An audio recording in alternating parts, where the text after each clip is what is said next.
Bonjour, today we will be starting l'impératif in French. So basically imperative होता क्या है?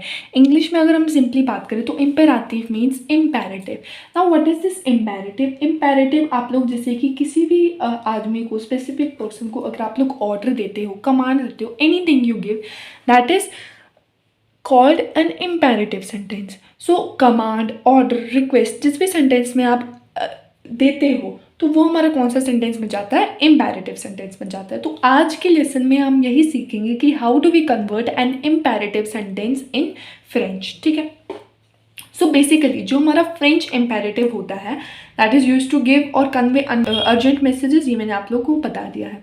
The imperatives have only 3 forms. Now very important thing कि imperative in French only exist in 3 forms. अब ये कौन सी forms हैं? These are क्यू, नो एंड वो। नाउ यू वुड क्वेश्चन कि जो इल एल प्लूरल वाला उनके साथ ही क्यों एग्जिस्ट नहीं करता है? सो देखो, कॉमन सेंस की बात है, अगर आप लोगों को ऑर्डर देना है ना तो आप किसी दूसरे पर्सन को ही दोगे। सपोज अगर मैं बात करती हूँ क्यू की, जिसका मीनिंग होता है यू, और आपके सामने कोई पर्सन बैठा है तो आप उसको यू कहकर एड्रेस करते हो, तो क्या आप ऑर्डर अपने आप को दे सकते हो? हाँ, हम कहते हैं माय नेम इज़ प्रिया। अगर मैं कहती हूँ जस्ट एज एन अजम्पशन, अगर मेरा नाम प्रिया है और मैं कहती हूँ प्रिया यू कैन डू इट, तो वो तो डिफरेंट सेंस हो गया, वो ग्रामेटिकली वो चीज़ कुछ एग्जिस्ट करेगी ही नहीं।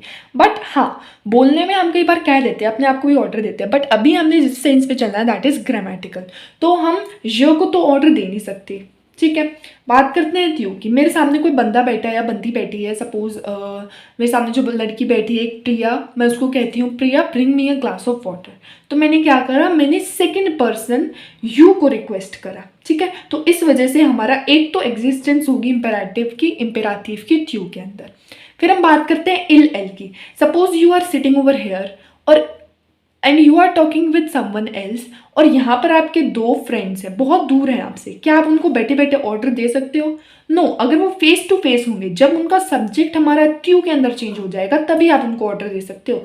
जब आप किसी और के साथ बैठकर ही शी उनको एड्रेस कर रहे हो तो आप उनको ऑर्डर नहीं दे सकते। सो दिस इन इल एल also they will not exist. अब हम बात करते हैं नो की।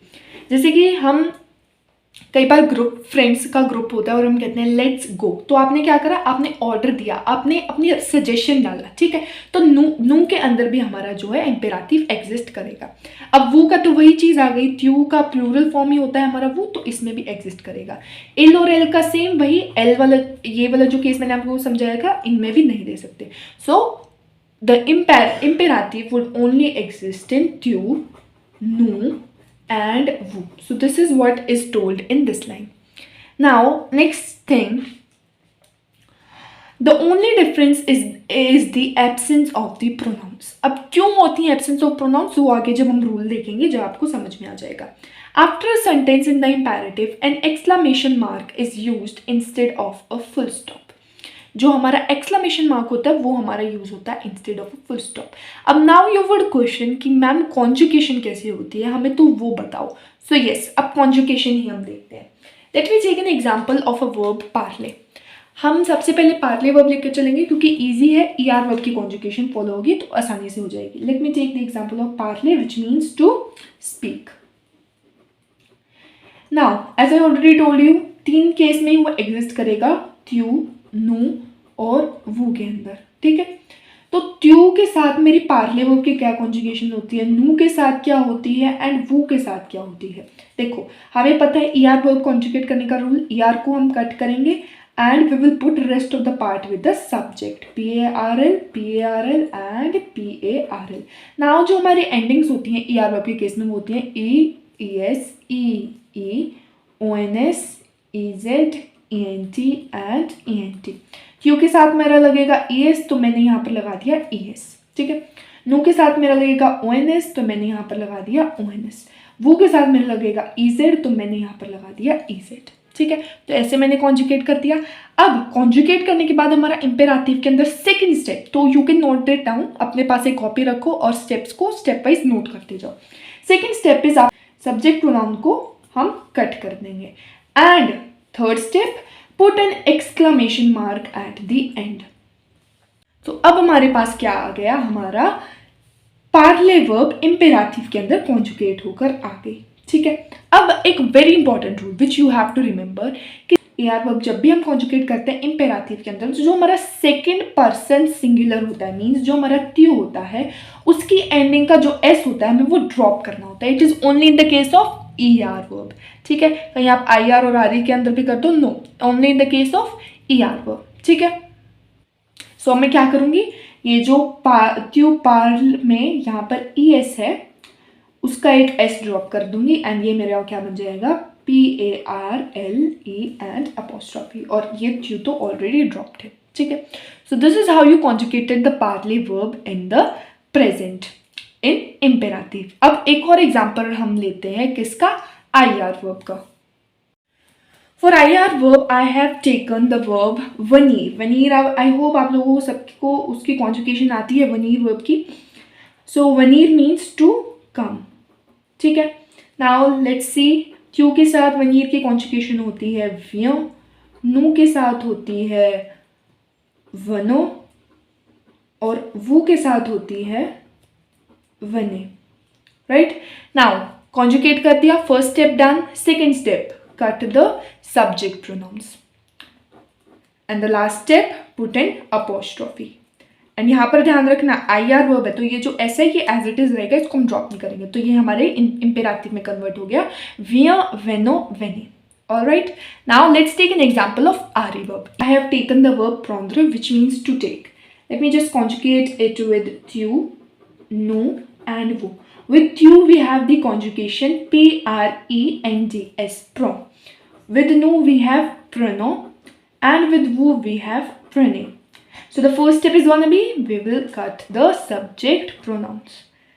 Second step, we will put an exclamation mark, and here we have the conjugation of prendre in the imperative. ठीक है, अब ये हमारे क्या हो गए, order giving sentences हो गए. Alright, एंड यहाँ पर भी हम S को ड्रॉप नहीं करेंगे क्योंकि this is an RE verb not an ER. Let me take one more example. हम आले वर्ब का ही एग्जाम्पल लेते हैं which is an ER verb only, but वो हमारा आप लोग को पता होगा आले verb is an exceptional verb जिसकी कॉन्जुगेशन अलग होती है as compare to the normal conjugation rule of ER verbs. तो आले वर्ब की एक बार मैं आप लोगों को कॉन्जुगेशन ही जो है रिकॉल करवा देती हूँ. So the conjugation is je vais, tu vas, il, elle va, nous allons, vous allez, il, elle vont. ठीक है, so this is my conjugation of आले verb. अब आले verb का मीनिंग क्या होता है, to go. तो ये मेरी conjugation होती है आले verb की. ये हमारी क्या होती है, irregular ER verb होती है. तो कई बच्चों को डाउट होता है कि जो ER verb का रूल होता है कि हमें जो S होता है क्यू के साथ वो कट करना पड़ता है, क्या ये फॉलो करती है आले verb? तो वही बताने के लिए मैंने ये आले verb अलग से ली. सो सबसे पहले क्यू, नो और वो हमारे एग्जिस्ट करते हैं इंपेराटिव फॉर्म के अंदर. सो क्यू वा नो जालो एंड वैली, इन्हें सेपरेट करके लिख लिया. ठीक है, first step conjugation done. Second step cut the subject pronoun. Third step put an exclamation mark.